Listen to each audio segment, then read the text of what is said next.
سب سے پہلے تو ایک جب ہمارے آباء و اجداد ہندوستان میں رہتے تھے تو ہندوستان میں ایک قوم نہیں رہتی تھی۔ ہسٹوریکلی اگر دیکھا جائے تو ہندوستان پہ بہت سے لوگوں نے حکومت کی، جس میں 9 خاندان، جن میں مرہٹے، چغتائی، سید، مغل اور بہت سے دوسرے بھی خاندانوں نے حکومت کی۔ تو آخر میں جب مغلیہ خاندان چل رہا تھا تو 1857 میں ایک ایسٹ انڈیا کمپنی بنا کر یہاں سے 10,000 کی تعداد میں لوگ یہاں سے بھیجے گئے، جن میں 7,000 مرد اور 3,000 خواتین۔ 3,000 خواتین کو اس لیے بھیجا گیا کہ جو جتنے بھی بڑے بڑے لوگ تھے ان کے گھروں میں ان کو وہ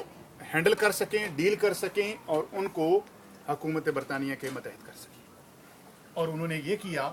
کہ 1857 میں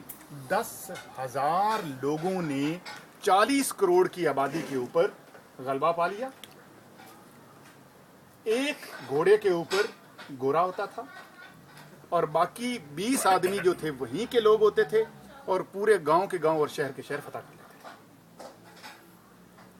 1857 میں بہادر شاہ ظفر کو ملک چھوڑنا پڑا۔ اس وقت ہندوستان میں مسلمانوں کی حکومت تھی اور پورا 100 سال تک وہاں پر برطانیہ نے حکومت کی۔ اور مزے کی بات یہ ہے کہ برطانیہ کی طرف سے حکومت کون کرتا تھا؟ برطانیہ کی طرف سے حکومت یہاں کے ایک لارڈ کو، لارڈ جو ہوتے ہیں یہاں، جیسے ہاؤس آف لارڈ میں آج ہمارے لارڈ نذیر احمد صاحب بنے ہوئے ہیں، ایک لارڈ جو تھا پورے ہندوستان کو کنٹرول کرتا تھا۔ اور ان کا آخری جو تھا لارڈ ماؤنٹ بیٹن، بڑا مشہور ہے، جس میں کہ جب ہوا یہ کہ یہاں پر 1943 میں یہاں پر ورلڈ وار لگا، جس میں جاپان بھی شامل تھا اور جرمن شامل تھا اور یورپ شامل تھا۔ اس میں صرف ایک بات کرتے ہوئے آگے نکل جاؤں گا کہ جب جاپان کے اوپر حملہ کیا گیا، انہوں نے مل کے کیا، تو مزے کی بات یہ ہے کہ جنگ جاپان سے شروع ہوئی تھی تو جرمن نے شروع کی تھی، جاپان اتحادی تھا، معذرت صاحب۔ جرمنوں نے جنگ جب شروع کی تھی تو جاپان اتحادی تھا، جاپان کے اوپر جا کے انہوں نے بم مارا۔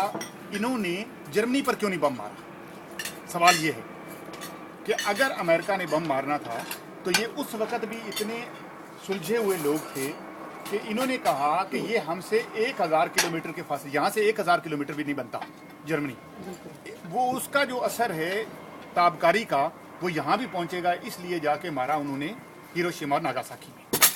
بہرحال انہوں نے اس وقت بھی کی۔ اور اس وقت کی ایک اور بات آپ کو بتانا چاہتا ہوں، شاید آپ کے علم نہ ہو، جیسے آپ نے کہا کہ ان لوگوں نے جنگ عظیم کے دوران ایک فیصلہ کیا کہ ہر چرچ کے اوپر ایک ریڈ لائٹ لگا دو، ہر چرچ کے اوپر ایک ریڈ لائٹ لگا دو۔ وہ اس لیے کہ چرچ کے اوپر حملہ نہیں کیا جائے گا، نہ یہ وہاں پر چرچ پر حملہ کریں گے اور نہ وہ یہاں پر چرچ کریں گے۔ آپ پورے کے پورے ان کا دیکھ لیں، شہروں کے شہر تباہ ہوئے ہیں، لیکن چرچ کوئی شاد و نادر ایک آدھ ہوا ہوگا تباہ، ورنہ چرچ پہ کسی پر حملہ نہیں کیا گیا۔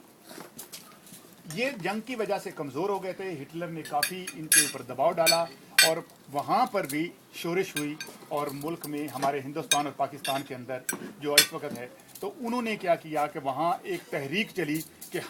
ہم اس سے آزادی چاہتے ہیں برطانیہ سے۔ یعنی کہ یہ سیکنڈ ورلڈ وار کی کمزوری کی وجہ سے یہ کمزور ہو گئے تھے، اور اس کمزوری کا فائدہ اٹھاتے ہوئے ہندوستان کے اندر جب تحریک چلی تو اس میں ہندوؤں نے بھی چلائی، آل انڈیا مسلم جو ان کی ہے گاندھی صاحب، نیشنل کانفرنس، اور گاندھی نے وہ چلائی، اور ادھر ہمارے ہاں جو